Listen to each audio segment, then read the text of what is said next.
create your own custom 404 page in Squarespace, come into the back end of your site and select Pages.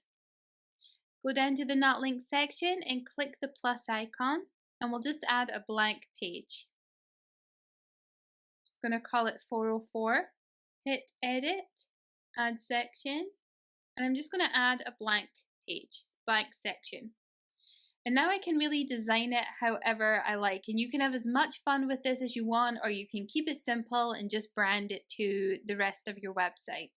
So I'm just going to keep it simple. I'm going to click the pencil icon to make the width small, maybe medium, and then I might add an image in here just to make it a little bit more fun. So I'm going to go to Giphy to do this, and I am going to hit embed. I found a little icon that I like. I'm going to copy the code, come back to my site. I'm going to click the blue plus icon to bring up my content block, search code. I'm just going to paste this in.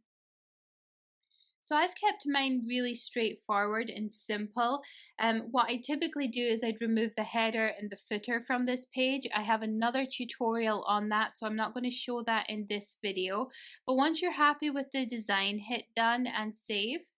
You then come back out, go into the Design tab, select 404 page, and then where it says System Default, you just change this out for your 404 page. So I think this is the one we were using, and you'll see that is now the default page. So that's how you set up your own custom 404 message in Squarespace. Thank you so much for watching, my friend. I hope that you found it valuable.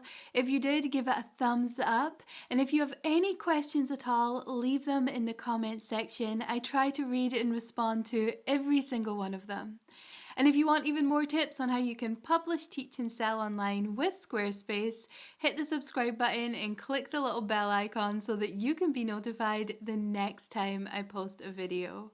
Much love from my heart to yours. Have a beautiful day wherever you are in the world.